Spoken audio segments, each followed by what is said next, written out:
There is a moment, usually quiet, when everything pauses. No noise, no urgency, no distraction. Just you, alone with a thought you would never say out loud.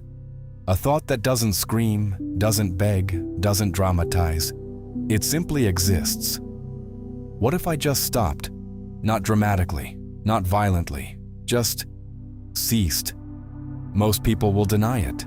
They'll bury it under routines, ambitions, relationships, beliefs. Yet it returns, not as an impulse, but as a presence. A subtle awareness that existence itself is optional, even if the world pretends otherwise. We are taught to chase meaning, to construct purpose, to resist despair. But beneath all of that effort lies something colder, something quieter.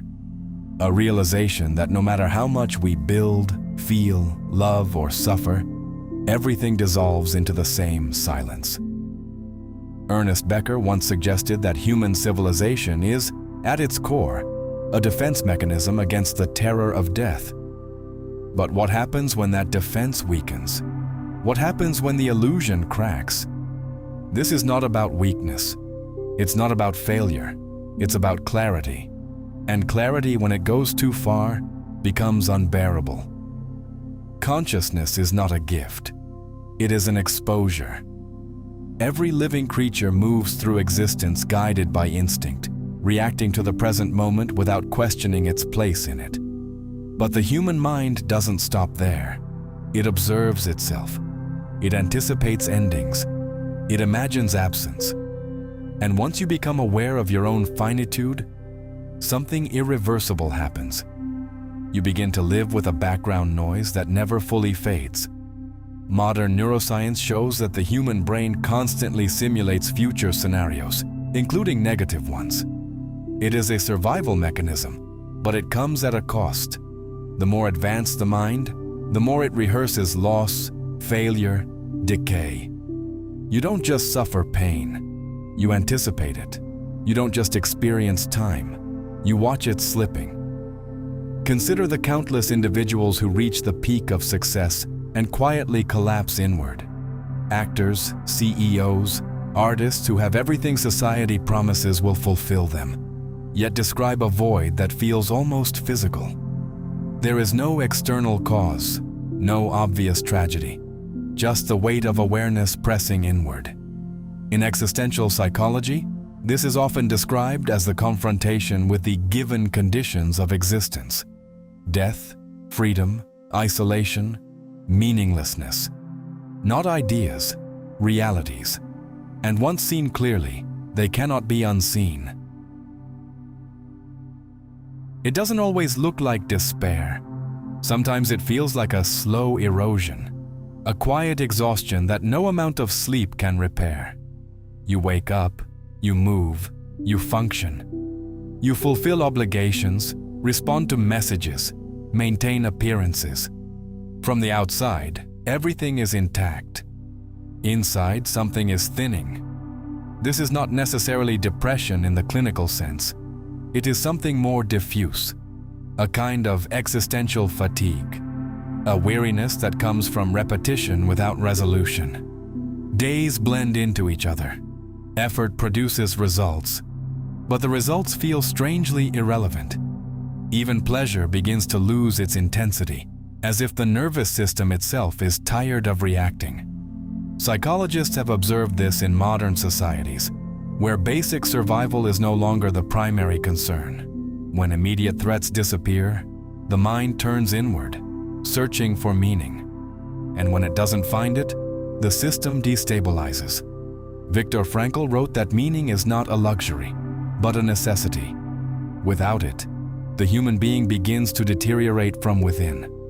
Look at the office worker who stares at a screen for 8 hours, not suffering in any dramatic way, yet slowly disconnecting from any sense of purpose. Or the student who excels academically, yet feels no reason to continue beyond expectation. There is no crisis, and that is precisely the problem. Because when suffering has no clear cause, it has no clear solution.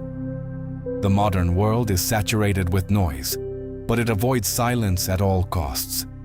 Everywhere you look, there are instructions on how to feel better. Be productive. Stay positive. Improve yourself. Keep moving. Keep building. Keep believing. What is missing is permission to confront the void directly. Society does not tolerate prolonged discomfort. It reframes it, medicates it, distracts from it. And in doing so, it creates a strange contradiction. People are surrounded by others, yet profoundly alone in their inner experience. Emil Durkheim identified long ago that suicide is not merely an individual act, but a social phenomenon. It reflects the degree of integration and meaning within a society. When those structures weaken, individuals begin to drift. Today, that drift is everywhere. You see it in the person who laughs in public and collapses in private. In the sudden disappearance of someone who seemed fine. In the growing sense that something essential has been lost, though no one can quite name it. Spiritual traditions once provided frameworks for suffering. They gave context to pain, embedded it within narratives of transformation, redemption, or transcendence. Now, many are left with raw experience and no map. And when there is no language for what you feel, the mind turns inward and begins to construct its own answers. Some of them are dangerous.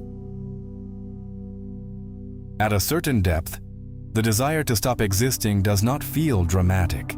It feels logical.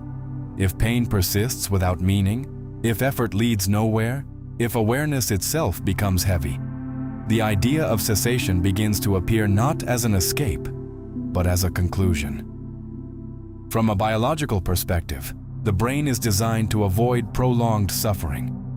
When it cannot find a solution within the environment, it starts to imagine the removal of the experiencer, not as a narrative, as a function. Yet there is another layer to this. In many mystical traditions, the dissolution of the self is not seen as destruction, but as transformation. The ego, with all its attachments and fears, is something to be transcended. The self that suffers is not the ultimate self. But this idea is dangerous when misunderstood, because there is a difference between the death of illusion and the death of the organism. Still, the overlap is unsettling. The same intuition that drives spiritual seekers toward ego dissolution can, in darker moments, resemble the impulse to disappear entirely. It raises an uncomfortable question. Is the will to die a malfunction of the mind, or a distorted reflection of a deeper longing to end separation, to dissolve into something beyond the self? There is no simple answer, only tension. In the end, there is no grand revelation waiting, no universal answer that resolves the tension between existence and its absence. There is only continuation, or not. Albert Camus argued that the fundamental question of philosophy is whether life is worth living, not as an abstract puzzle, but as a lived reality that each person answers, consciously or not, every single day. Most do not arrive at this answer through logic. They move forward through inertia, attachment, habit, fear, curiosity, small anchors that keep them tied to the ongoing flow of experience. A conversation, a memory, a fragment of beauty that interrupts the monotony. Others move through life without ever resolving the question, carrying it quietly, letting it hum beneath everything they do. There is no final argument that eliminates the will to disappear, only moments that outweigh it, and even those moments are temporary. Perhaps the truth is not that life has inherent meaning, nor that it is entirely empty, but that it remains unresolved. An open condition that demands participation without offering guarantees. And so the decision continues, not once, but endlessly, in ways so subtle we rarely notice. Until one day, we do. There's something strange about the people who stay. Not the ones who come for noise, distraction, or easy answers, but the ones who sit through this kind of silence. The ones who don't look away when things get uncomfortable. The ones who recognize themselves in ideas most people avoid. If you're still here, it means something. It means in some quiet way, you're searching. Not for motivation, not for empty reassurance, but for something real. Something that doesn't pretend life is lighter than it actually is. And that kind of honesty, it's rare. This channel exists because of people like you. People who don't need illusions to keep going. People who are willing to face difficult thoughts and still remain present. That alone already matters more than you think. Just watching, just staying, just allowing these ideas to exist in your mind. You're already supporting this work in a very real way, and I mean that sincerely. But if at some point you feel like giving something back, there are ways to do it. Becoming a member gives you access to a deeper layer of this space. There are more than 100 exclusive videos made specifically for those who want to go further, beyond what's public. It's not about quantity, it's about depth. Content that doesn't fit anywhere else. And if a single video ever resonates with you more than expected, if it stays with you after it ends, you can use the Super Thanks feature. Not as an obligation, but as a quiet gesture. A way of saying, this mattered. Still, none of this is required. Watching, sharing, coming back. That's already enough. But if you choose to step closer, you're not just supporting a channel. You're helping keep this kind of conversation alive. And that, in a world that avoids truth, is something rare